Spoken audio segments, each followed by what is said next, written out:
이 시간 이상일 목사님 나오셔서 에서의 그릇된 선택이라는 제목으로 말씀 주실 때에 큰 은혜 되시기 바랍니다. 그릇된 선택.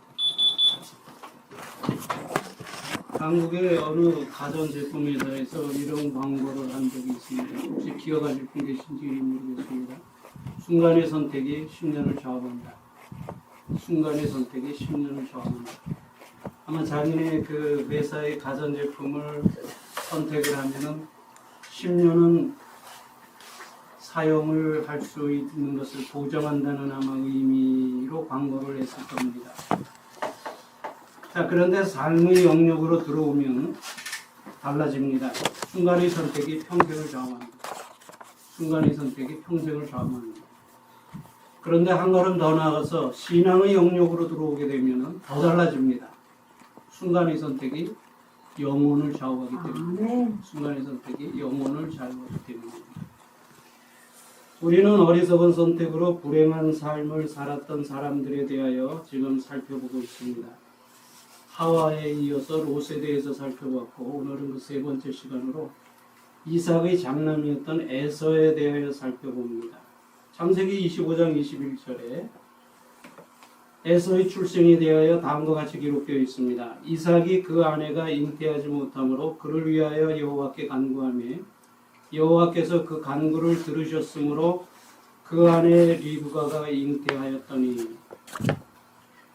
이 말씀에 의하면 에서는 아버지 이삭의 기도로 태어난 아들이었습니다.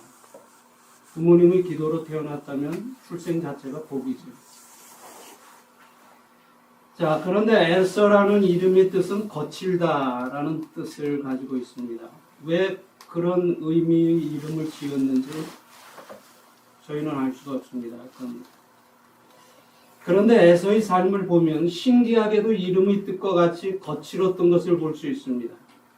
그래서 성경에서는 에서의 삶이 매우 부정적으로 평가되어 있다는 겁니다. 부정적으로 평가되어 있다는 겁니다. 기도에 의해서 태어났음에도 부정적으로 평가되었다는 것은 좀 안타까운 일이죠.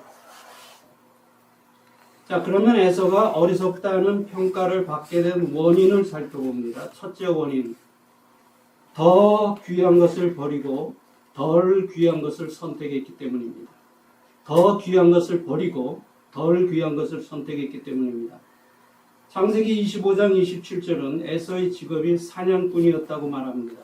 어느 날 사냥을 마치고 집에 돌아왔는데 배가 많이 고팠던 모양이었습니다. 그때 마침 동생 야곱이 팥죽을 쓰고 있었습니다. 배고픈 에서가 야곱에게 팥죽을 한 그릇 달라고 했더니 야곱은 뜻밖의 거래를 제안합니다.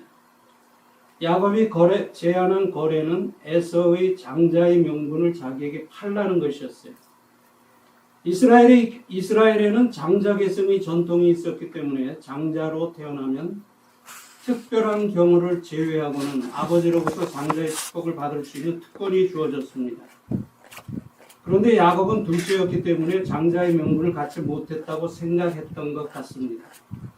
이 야곱의 제안은 어쩌면 에서의 단순한 성격을 이용한 야곱의 계획적인 제안일 수도 있다고 볼 수가 있습니다. 야곱은 원래 좀 교활하잖아요. 의도적인 제안이었을 수도 있다는 겁니다. 자, 그런데 문제는 야곱의 제안이 아니라 야곱의 제안에 대한 에서의 반응이었다는 겁니다.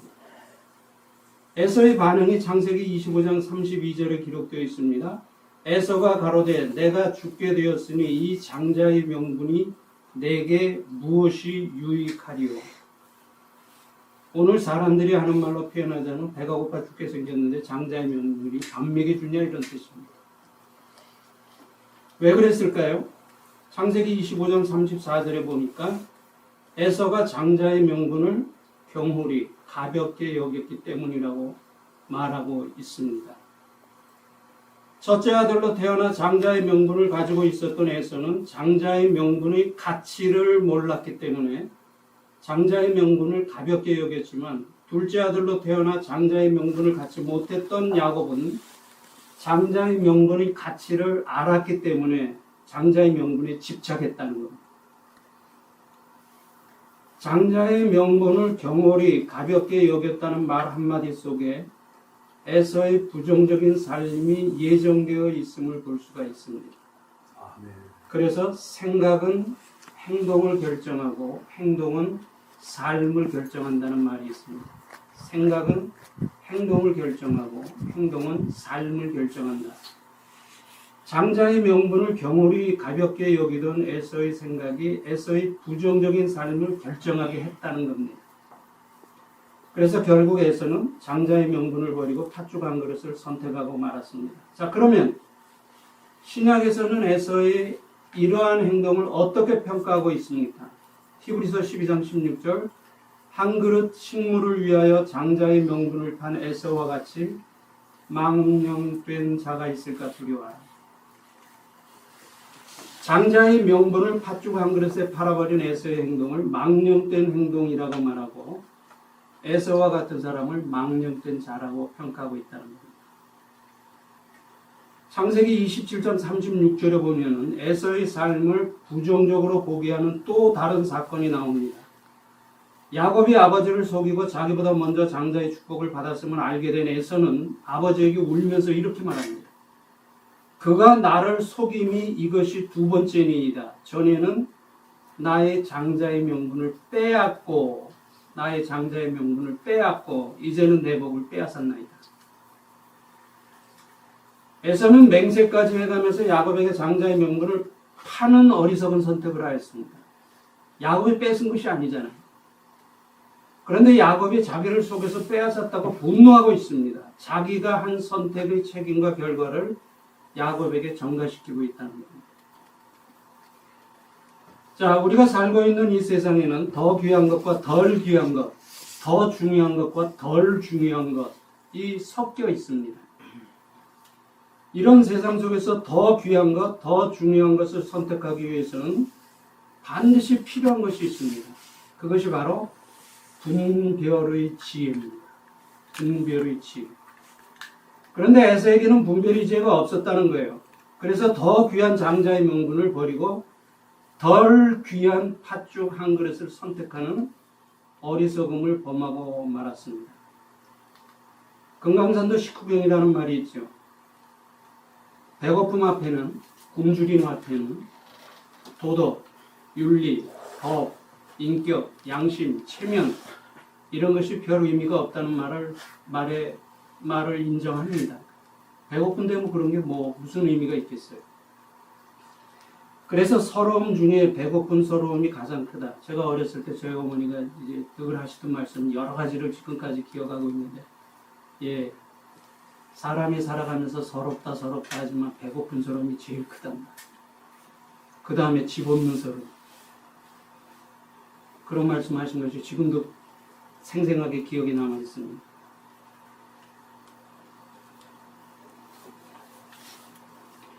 서러움 중에서도 배고픈 서러움이 가장 크다고 합니다. 옛날이나 지금이나 먹는 문제는 인간의 삶에 있어서 가장 기본적이고도 중요한 문제입니다.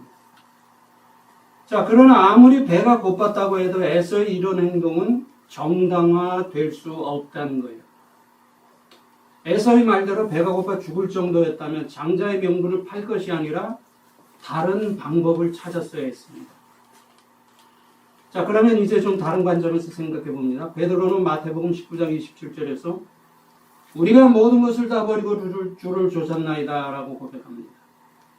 바울은 빌립보서 3장 8절 이하에서 예수 그리스도를 얻기 위하여 자기 모든 것을 배설물과 같이 버렸다고 고백합니다.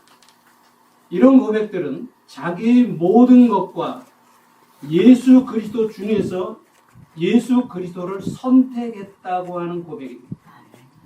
아멘. 그리스도인들은 예수 그리스도와 세상 중 예수 그리스도를 선택한 사람들이고 천국과 지옥 중 천국을 선택한 사람들입니다. 아멘. 자, 그렇다면 고린도후서 13장 5절에서 바울이 말하는 대로 구원의 은혜에 감사하며 천국을 준비하는 그리스도인의 삶을 살고 있는가를 날마다 점검할 필요가 있다는 겁니다. 덜 귀한 것 때문에 더 귀한 것을 잊어버려서는 안 됩니다. 육신적인 것 때문에 영적인 것을 잃어버려서는 안 됩니다. 그리고 보이는 세상의 것 때문에 보이지 않는 영원한 것을 잃어버려서는 안 됩니다. 우리들의 삶에도 당연히 더 귀한 것과 덜 귀한 것들이 있습니다. 이것을 분별하여 더 귀한 것을 선택하는 분별의 지혜가 있어야 합니다. 네. 에서와 같이 덜 귀한 것 때문에 더 귀한 것을 놓치는 일이 없어야 할 것이라는 겁니다. 아멘. 주여. 자, 에서가 어리석다고 평가받은 두 번째 원인입니다. 에서는 하나님의 문화를 버리고 세상의 문화를 선택했기 때문입니다. 아멘. 하나님의 문화를 버리고 세상의 문화를 선택했기 때문입니다. 창세기는 시작을 알려주는 책입니다. 예를 들어서 1장은 천지의 시작, 2장은 인간의 시작, 3장은 죄와 구속의 시작, 타락 이후의 기록인 4장에서는 두 가지 문화, 즉 하나님의 문화와 세상의 문화의 시작에 대하여 기록하고 있습니다. 하나님의 문화는 말 그대로 하나님 중심의 신본주의 문화이고 세상 문화는 인간 중심의 인본주의 문화입니다. 주여. 그런데 지금 비율적으로 보면은 하나님의 문화가 한 20% 정도 되고 세상 문화, 인간 중심의 인본주의 문화가 한 80% 된다고 합니다. 그러니까 세상 문화의 영향을 더 쉽게 받고 살아가는 것이 오늘 우리가 살아가는 이 세상이라는 것. 성경에는 하나님께서 인간에게 주신 대표적인 명령 두 개가 나옵니다. 하나는 창세기 1장 28절에 나오는데 하나님이 그들에게 복을 주시며 그들에게 이르시되 생육하고 번성하고 땅에 충만하라, 땅을 정복하라, 그리고 땅의 모든 것을 다스리라는 명령입니다. 아멘. 그리고 또 다른 하나는 마태복음 28장 18절에서 20절에 나오는데 그러므로 너희는 가서 모든 족속으로 제자를 삼고 아버지와 아들과 성령 이름으로 세례를 주고 내가 너희에게 가르쳐 공부한 것을 가르쳐 지키게 하라는 명령입니다. 우리는 창세기 1장의 명령을 문화 명령이라고 하고 마태복음 28장의 명령을 선교 명령이라고 부릅니다. 그런데 이 두 명령이 공통점이 있어요. 그건 정복하라는 겁니다. 정복하라는 겁니다. 창세기 문화 명령은 하나님의 문화로 세상을 정복하라는 말씀이고 마태복음의 선교 명령은 그리스도의 복음으로 세상을 정복하라는 아멘. 아멘. 주여. 에서는 물론 예수님보다 훨씬 이전인 구약시대에 살았기 때문에 마태복음 28장의 선교 명령에 대해서는 몰랐다고 하더라도 창세기 문화 명령에 대해서는 분명히 알았을 것입니다. 자, 그렇다면 창세기 문화 명령에 따라 살면서 하나님의 문화를 지켜야 할 사명이 있었다는 거예요. 그런데 에서는 그 사명을 감당하지 못했다는 겁니다. 하나를 보면 열을 안다는 말과 같이 장자의 명분을 가볍게 여겼던 에서가 어떻게 하나님의 문화를 귀하게 여길 수가 있었겠습니까? 장자의 명분을 가볍게 여겼던 에서가 하나님의 문화를 가볍게 여겼다는 것은 어쩌면 당연한 것이었습니다. 자, 그러면 에서가 하나님의 문화를 버리고 세상 문화를 선택했다는 사실을 어떻게 알 수 있습니까? 무엇을 통해서 그것을 증명할 수가 있습니까? 하나님을 모르는 이방 여자를 아내로 맞이했다는 겁니다. 하나님을 모르는 이방 여자를 아내로 맞이했다는 겁니다. 창세기 26장 34절 35절을 봅니다. 에서가 40세에 헷족속 부엘의 딸 유딧과 헷족속 엘론의 딸 바스맛을 아내로 취하였더니 그들이 이삭과 리브가의 마음에 근심이 되었다. 에서가 두 명의 이방 여자들과 결혼한 것이 부모의 마음에 근심이 되었다고 기록하고 있습니다. 부모의 마음에 근심이 되었다는 것은 에서의 결정에 문제가 있었다는 것을 의미해 줍니다. 그리고 창세기 36장 2절 3절에 봅니다. 에서는 헷족속 중 엘론의 딸 아다와 히 족속 중 시본의 딸 아나의 소생 오홀리바마를 자기 아내로 취하고 또 이스마엘의 딸 느바요스의 누이 바스맛을 취하였더니 이미 얻었던 두 명의 아내 외에 세 명의 이방 여자를 더 얻었어요. 에서의 아내는 모두 5명. 그런데 이 5명 모두가 하나님을 모르는 이방 문화 속에서 자란 여자들이었다는 것입니다. 지금은 하나님의 문화와 세상 문화의 구분이 명확하지 않지만 구약시대 때는 하나님의 문화와 세상의 문화에 대한 구분이 매우 엄격했습니다.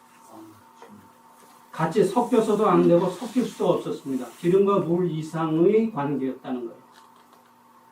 그런데 하나님을 모르는 이방 아내를 5명씩이나 얻었다는 것은 하나님의 문화로 세상의 문화를 정복해야 할 에서가 오히려 세상 문화의 정복을 당했다는 것을 의미해 줍니다. 성경에 보면 이해하기 어려운 내용들이 있죠. 그 중에 하나가 아브라함, 야곱, 다윗, 솔로몬 같은 신앙의 위인들이 여러 명의 아내를 두었다는 거예요. 그러니까 어떻게 보면은 하나님께서 일부 다처를 사실상 인정하신 것이 아닌가 하는 의심이 들 수도 있습니다. 그런데 그런 제도는 하나님의 창조 질서에서 벗어난 이방의 문화의 풍습이었습니다. 하나님의 창조 질서에서 말하는 결혼 제도는 한 남자와 한 여자, 일부 일처입니다. 이것도 아니라 그러면 또 이것도 뭐 법에 걸린다 그러죠, 미국에서. 그런데 성경은 이러한 내용을 미화하거나 더하거나 빼지 않고 사실 그대로를 기록하고 있습니다. 그대로 기록한 목적을 2가지로 정리할 수 있는데요. 첫째는 하나님의 형상대로 창조된 인간은 마땅히 창조 질서에 합당하게 살아야 한다는 사실을 보여주기 위함입니다. 왜냐하면 여기서 선이 출발하거든요. 선은 무엇이냐? 우리가 볼 때 뭐 남 도와주고 그건 세상 사람들이 많은 선과 도덕의 개념이지 하나님의 개념하고는 다르다는 거예요. 창조 질서에 합당하게 살아야 한다. 이게 창세기 1장에서는 하나님 보시기에 좋은 것, 이 선의 출발이라는 거예요. 세상에서 세상 사람들이 다 아무리 좋다고 해도 하나님 보시기에 좋지 않으면 그건 악이에요. 하나님이 절대 기준에서 봤을 때 창조 질서에 합당한 것으로부터 선이 시작되기 때문에. 그 다음에 2번째 그대로 기록한 목적은 하나님이 창조 질서에서 벗어났을 때 어떤 문제들이 일어나는가를 보여주기 위함입니다. 일부 다처를 취했을 때 그 가정에 어떤 문제가 일어나는 거 우리가 생생하게 성경을 통해서 보지 않습니까? 왜냐하면 여기서부터 하나님의 창조 질서에서 벗어났을 때 어떤 문제들이 일어나는 것을 보여주기 위함, 여기에서 죄와 심판이 시작되기 때문입니다. 죄와 심판은 하나님의 창조 질서에서 벗어났을 때부터 시작된다. 자, 그러면 에서의 아내들은 어떤 민족이었습니까? 에서의 아내들은 하나님을 떠난 헷 족속과 히 족속의 문화에서 자란 여자들이었는데 나중 여호수아 시대에 와서는 이들 민족은 심판의 대상이 된 가나안 7족속에 포함되어 있음을 볼 수 있습니다. 여호수아 3장 10절 여호수아가 말하되 사시는 하나님이 너희 가운데 계시사 가나안 족속과 헷 족속과 히위 족속과 브리스 족속과 기르가스 족속과 아모리 족속과 여부스 족속을 너희 앞에서 정령이 쫓아내실 줄을 이 일로 너희가 알리라. 심판의 대상의 가나안 7족속에 포함된. 자, 창세기 4장에서부터 시작된 세상의 문화를 심판하신 3가지 대표적인 사건이 창세기에 기록되어 있죠. 첫째가 창세기 6장의 홍수 사건. 세상 문화에 대한 심판입니다. 그 다음에 창세기 11장의 바벨탑 사건. 세상 문화에 대한 심판입니다. 그 다음에 창세기 19장의 소돔과 고모라의 사건. 하나님을 떠난 창조 질서에서 벗어난 세상 문화에 대한 하나님의 심판. 에서는 이런 사건들을 통해서 하나님을 떠난 세상 문화는 하나님께서 심판하신다는 사실을 분명히 알았을 것입니다. 그런데도 에서는 그러한 역사적인 사실에 대한 경각심이나 두려움이 없이 하나님이 없는 세상 문화를 선택했다고 하는 겁니다. 민수기 20장에 보면 애굽에서 나온 이스라엘 백성들은 가나안으로 가는 지름길이었던 에돔 땅을 통과해달라고 에돔 왕에게 요청을 합니다. 그때 에돔 왕은 우리가 너희를 칼로서 맞이할 것이다. 거절했습니다. 강한 어조로 거절했습니다. 에돔 족속은 에서의 후손이죠. 에서와 야곱은 한 형제였는데 하나님의 문화를 따라간 야곱의 후손과 세상의 문화를 따라간 에서의 후손은 서로 원수 관계로 악화되었다는 겁니다. 이 세상에는 서로 다른 2가지 세계가 존재한다고 말합니다. 역사로 말하면 하나님의 역사와 세상 역사. 문화로 말한다면 기독교 문화와 비기독교 문화.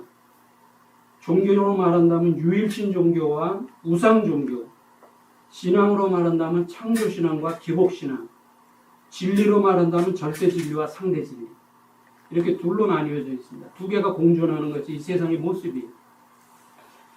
자, 그런데 이 두 가지는 결코 하나가 될 수 없을 뿐만 아니라 서로 충돌하는 대적 관계를 가지고 있다는 겁니다.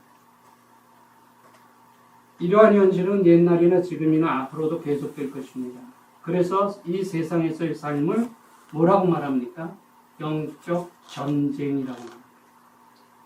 그렇기 때문에 성경은 계속해서 세상을 대적해라, 세상과 친구가 되지 말라, 세상을 따르지 말라, 세상을 사랑하지 말라고 계속해서 경고를 하고 있습니다.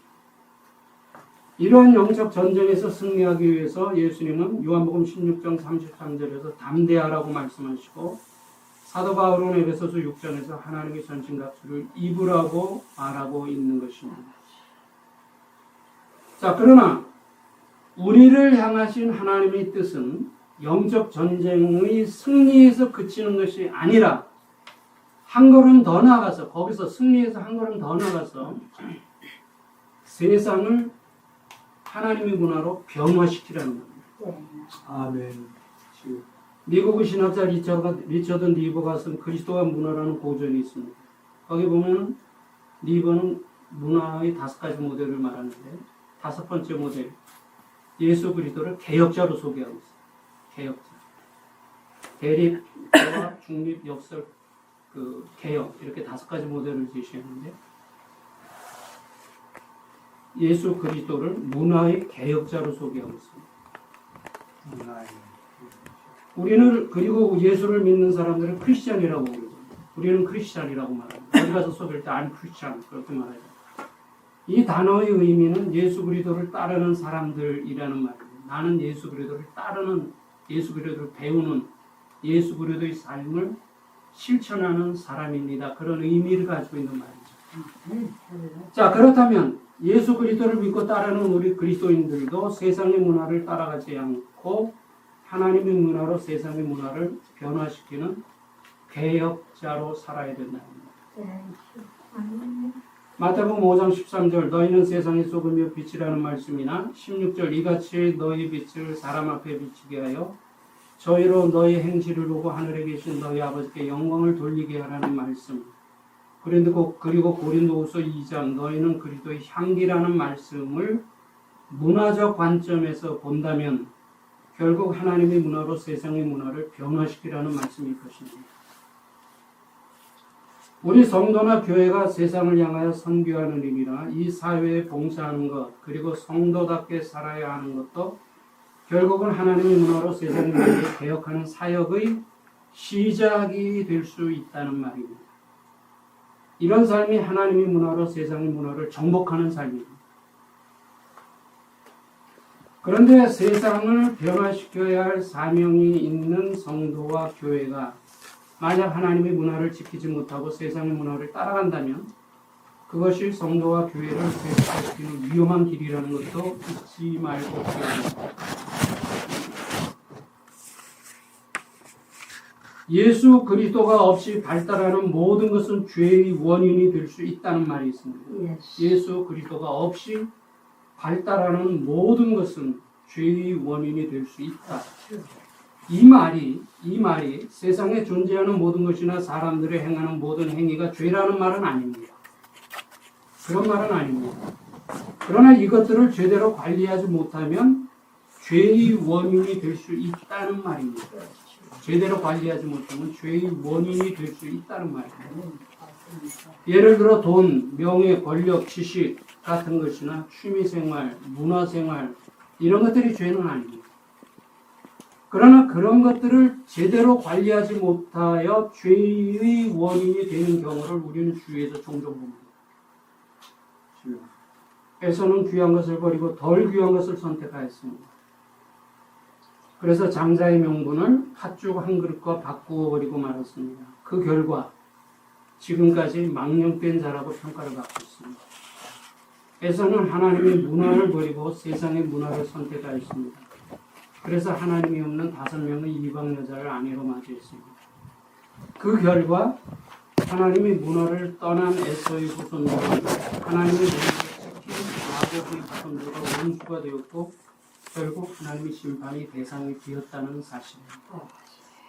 우리는 분별의 지혜를 가지고 더 귀한 것을 선택하는 삶을 살아야 합니다. 아멘. 그리고 우리가 이 세상과 역사 전체는 바꾸지는 못한다고 할지라도 우리 주위 사람들에게 그리스도인으로서 인정받는 삶을 살 때 그것이 세상을 변화시키는 시작점, 출발점이 될 수 있다는 겁니다. 그리고 이런 삶이 세상을 정복하는 삶의 시작이 될 수 있다는 겁니다.